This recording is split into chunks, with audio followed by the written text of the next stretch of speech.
தயவுசெய்து bank exam படித்து time waste பண்ணாதீங்க. நீங்களாக ஒன்று க்ரியேட் பண்ணி மைண்டில் ஃபிக்ஸ் பண்ணிக்கிறீங்க எத்தனை பேர். ஏன்னா நிறையா பேரோட மைண்ட் செட் எப்படி இருக்குது அப்படின்னா, பேங்க்ஸை நீங்கள் வாழ்க்கையில் கிளியர் பண்ணவே முடியாது. முக்கியமாக ஹாய், நேற்று ஒரு தம்பி எனக்கு கால் பண்ணார். சார், நான் 1 வருஷமாக படிச்சுக்கிட்டு இருக்கேன். இப்போ கொஞ்சம் நான் பிரேக் எடுக்கலான் இருக்கேன் சார். ஏன்னு கேட்டேன். சார், நம்ம எப்படியும் எக்ஸாம் நமக்கு ஆகஸ்ட்டுக்கு மேலே தான் வரும். அதனால் நான் ஒரு ஜூன்லேருந்து ஸ்டார்ட் பண்ணலான்னு இருக்கேன். இது கரெக்டாக இருக்குமா சார் அப்படின்னு கேட்டார். எனக்கு அவர் சொன்னதுக்கப்புறம் ஒரு மாதிரி இதாகிடுச்சு. ஏன்னா நிறையா பேரோட மைண்ட் செட் எப்படி இருக்குது அப்படின்னா, பேங்க் எக்ஸாமோட நோட்டிஃபிகேஷன்ஸ் வந்ததுக்கப்புறம், இல்லைனா அந்த ஐபிஎல் முடிஞ்சதுக்கப்புறம் படிச்சுக்கலாம், இல்லைனா அந்த எலெக்ஷன்லாம் முடிஞ்சு ரிசல்ட் வந்ததுக்கப்புறம் படிச்சுக்கலாம், இல்லைனா மேக்கு மேலே படிச்சுக்கலாம், ஜூனுக்கு மேலே படிச்சுக்கலாம் அப்படிங்கிறத நீங்களாக ஒன்று க்ரியேட் பண்ணி மைண்டில் ஃபிக்ஸ் பண்ணிக்கிறீங்க. எத்தனை பேர் ஃபிக்ஸ் பண்ணுறீங்கன்னு ஓப்பனாக சொல்லுங்கள். தயவு செய்து அப்படி இருந்தீங்கன்னா பேங்க் எக்ஸாம் படிக்காதீங்க. இப்போயே நீங்கள் ஐபிஎல் பார்த்துக்கிட்டு, இல்லை வேறு ஒரு ப்ரைவேட் ஜாபுக்கு போயிட்டு, இல்லை ஐடி ஜாபுக்கு போயிட்டு அப்படி போயிருங்க. தயவுசெய்து பேங்க் எக்ஸாம் படித்து டைம் வேஸ்ட் பண்ணாதீங்க. ஏன்னா இப்படி ஒரு மைண்ட் செட்டில் இருந்தீங்கன்னா கிளியர் பண்ண முடியவே முடியாது. இப்போ ஐடி ஜாப்னு சொல்கிறப்ப கூட எனக்கு ஞாபகம் வருது. நிறையா பேர் ஐடியில் அந்த ஆரக்கல் இந்த மாதிரி நிறையா எம்என்சிஸ் கம்பெனிஸ்லாம் லே ஆஃப் பண்ணிட்டாங்க. லே ஆஃப் அப்படின்னா உங்களுக்கு வேலையை விட்டே தூக்கிட்டாங்க நிறையா பேரை.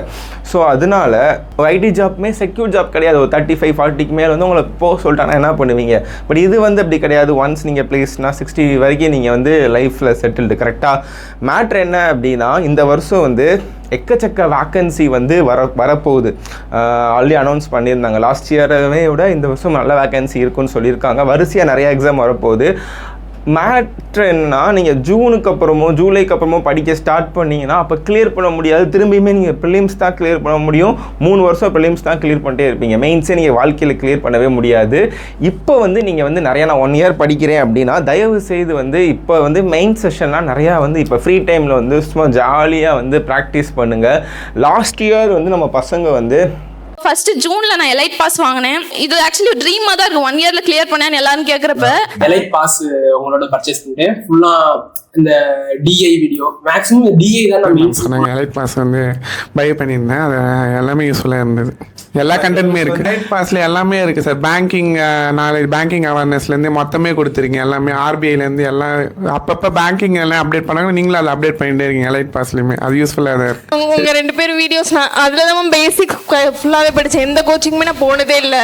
ஃபினான்ஸில் ஒரு இன்ட்ரெஸ்ட் வந்ததுன்னா நான் கனிஷ் சார் வீடியோஸ் பார்த்துருக்கேன், பர்ச்சேஸ் பண்ணியிருந்தேன். இப்போ ரீசெண்டாக கூட அவங்க இங்கிலீஷ் கோர்ஸ் எல்லாம் வாங்கி எனக்கு அதுதான் வேணும்னு சொல்லி படிச்சுட்டு இருக்கேன். அந்த அளவுக்கு மோட்டிவேட் பண்ணிருக்கேன். இப்போ வீடியோஸ் மட்டும் தான் நான் ஃபாலோ பண்ணிட்டு இருக்கேன். வீடியோ கோர்ஸ் எல்லாம் பர்ச்சேஸ் பண்ணி எனக்கு ரொம்ப யூஸ்ஃபுல்லாக இருந்தது. எல்லாரும் கேட்பாங்க, நீங்க வெளியே எங்கேயும் கோச்சிங் போகாம எப்படி பாஸ் பண்ண அவங்களுக்கு தெரிய மாட்டேங்குது இந்த கெப்பாசிட்டி. நிறைய பசங்க சொன்னதெல்லாம் கேட்டிருப்பீங்க. அவங்க முக்கியமா சொன்னது, சார் நான் அகாடமியே நான் போனதே கிடையாது. ஈவன் அகாடமியே போனாலுமே அங்கே நான் சும்மா லேபு அங்கே இருக்கிற ஸ்டூடெண்ட்டோட நான் சேர்ந்து டிஸ்கஸ் பண்ணுறது, கரண்ட் அஃபேர்ஸ் பண்ணி இது மட்டும் தான் யூஸ் பண்ணியிருப்பேன். பட் நம்ம எலைட் பாஸ் மட்டும் தான் சார் நான் கற்றுக்கிறதுக்கும் ஆகட்டும் சரி.